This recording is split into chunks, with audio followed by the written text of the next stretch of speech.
From ass shaking to real wild questions, here are rappers with the freakiest 20v1 moments. Lil TJ 20v1 focused so much on his kinkiest bedroom experience. What's your favorite sex position? He got straight to it. What's my favorite sex position? I'm a rider. I like to be in control. Rather than shying away, he first laughed about them all before admitting that he was a simple guy with supreme kinkiness. When asked about his craziest sexual encounter, he said he just chills. Kinda the response you'd expect from a real freaky rapper. Another moment came when a different woman asked if his you-know-what was even big for real. TJ went like, "On my mother, it's little," before eliminating her for asking too much. The next contestant asked about his favorite sexual position. Without hesitation, he said backshots or standing missionary. Even when asked questions about spitting or swallowing, TJ answered without hesitation, keeping the women who matched his freak. By the final round, he kept it real, telling the last women they should go to the studio, chill, drink, and do what they do.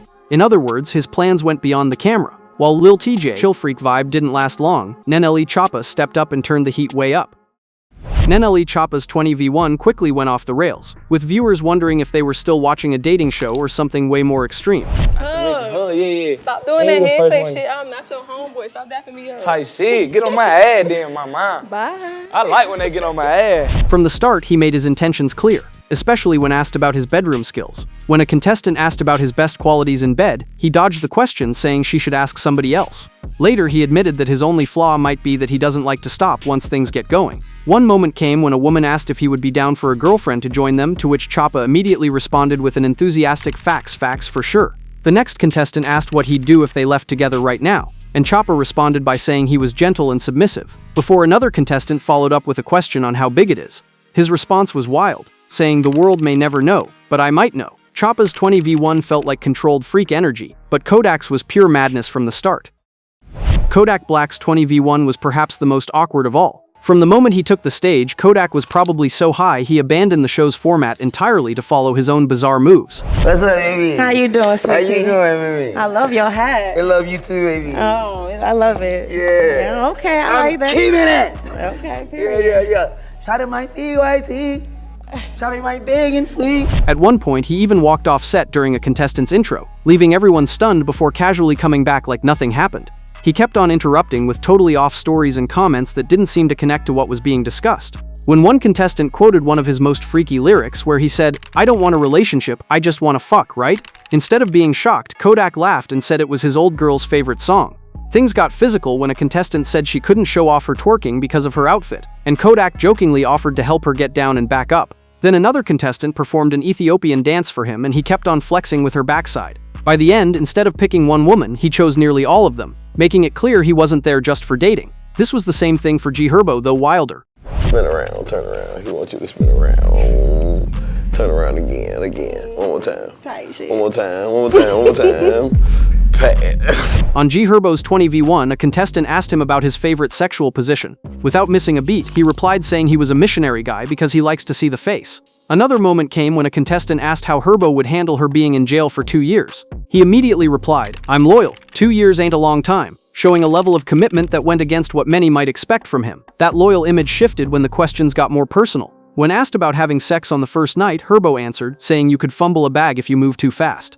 Then a contestant asked if Herbo preferred backshots or missionary, and he quickly replied with neither, then admitted he couldn't even remember what he'd said before, awkwardly changing the topic. By the end, Herbo came off as both open and reserved, willing to answer bold questions but still keeping some limits. He ended up picking all 3 remaining contestants and said he just wanted to chill. Herbo gave us grown man answers, but Baby Chief gave us a full-on freak festival.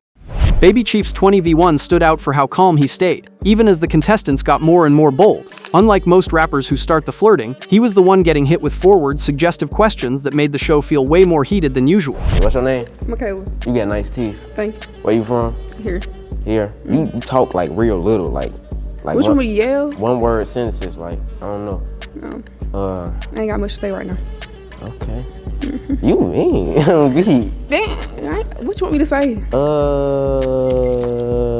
Let's see. We can go to the right. Okay. It kicked off when one contestant asked, "What are your 3 best qualities in bed?" Instead of bragging, Baby Chief laughed it off and said she'd have to ask somebody else, since he couldn't judge himself. Crazily, the next question was super judgy, asking him what type of woman he prefers in bed. To hide his freak, Baby Chief answered with, "I like what I like," swerving from the sexual lane. Another contestant turned up the kink, asking him what they'd do if they left at that moment. Baby Chief smirked for a sec and then said he'd be submissive. One of the contestants got really skeptical about a print and then asked him how big it was, to which he just laughed. I'm guessing it may not be so big down there. One contestant called herself big and sweet and started shaking it, asking if he wanted to see her do the crab. Baby Chief declined but kept the vibe going. By the end, he chose multiple women, including Miss Crab Dancer, and hinted they could go to the studio later if you know what that means. If you think Baby Chief's episode was teasing, Quavo took away the filter and turned it into pure freak talk. Quavo Huncho, on his 20v1, Quavo wasted no time making the contestants know his intentions. The wildest thing you ever did in public? The wildest thing I ever did in public? Sex in public. Where? What's the wildest one? Really just like the parking lot, nothing extra. Little parking lot flex. Yeah, some calm. Nah, For we ain't outside. having concept in the parking lot. We ain't fucking with it. We like it, you know what I'm saying? We gonna fog up the windows. Oh, okay. You know, shit, the car got the shape, bust the back tie. Particularly when one asked about his preferred sex style. Without a breather, Quavo got into some real graphic details, even posing with his hand. But it didn't end there. One contestant kinda felt he was more about sex than love, so she asked what he looked for in a physical relationship. Instead of giving the usual safe answers, Quavo started talking about specific body types and freaky moves, and he got so into details that the crew had to pause him for a while. Things got even wilder when a contestant asked if Quavo would be down for a threesome. Quavo instantly went like, absolutely, and then described his previous sex trios in detail. Then he was asked about his deal breakers. Again, rather than a normal dating answer, he used the question to talk about intimate things you definitely want to keep private. By the end, he picked the freakiest of them, and trust me, it was almost half of them. Quavo's 20v1 was smooth-talking freakiness, but Narco Wicks was something of a super raw sequel with no breaks. In Narco Wicks' 20v1 episode, he answered every freaky question without hesitation, turning what was supposed to be a dating setup into something way more suggestive. How you doing? Can I get a hug? Yeah. What's your name? A good one. Paris. How you doing? Good. How you doing? The wildest moment came when a contestant asked him to rate himself in bed. Without blinking, he said he was a 10, claiming every woman he's ever been with still hits him up. When the host pressed for numbers, like body count, he dodged it but hinted that it was a lot. Things only got wilder when a contestant asked Narco his favorite sex position and he straight up said doggy. That energy opened the floodgates for more kink, and suddenly the women were asking even freakier questions like they were trying to one-up each other. Later, when talk shifted to past relationships, Narco casually admitted he once spent $4,000 on a PS5 for an ex. That confession flipped the mood again, sparking a whole debate about money, loyalty, and what the women could expect if they were with him.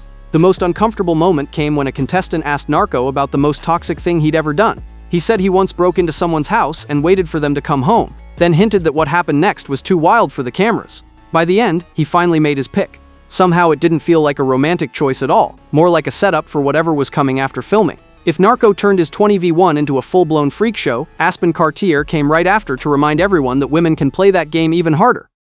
Female rapper Aspen Cartier flipped the script with her 20v1. This time it was the men competing for her.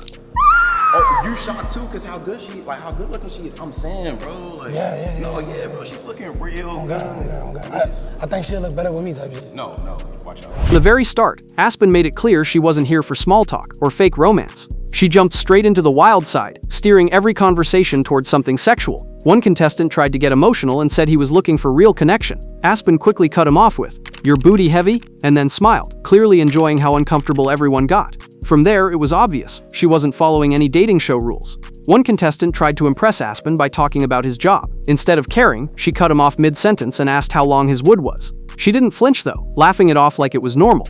Things got even crazier when she told another contestant she needed someone who could handle her. When the guy nervously asked what she meant, she just smiled and said, "You know what I mean." At that point, everyone knew she wasn't playing around. In fact, in one awkward moment, she told a shy church-going contestant to lick his lips over and over again while staring him down. You could almost feel the tension in the room. If Aspen Cartier's episode placed men in the hot seat, Blueface's 20v1 did the complete opposite. Blueface's 20v1 episode quickly became one of the wildest yet, turning into a mix of flirting, competition, and raw sex tension. You ain't gotta do no 360, stand up. Damn. And then you want, and then you still kind of low-key gonna do the 360 though.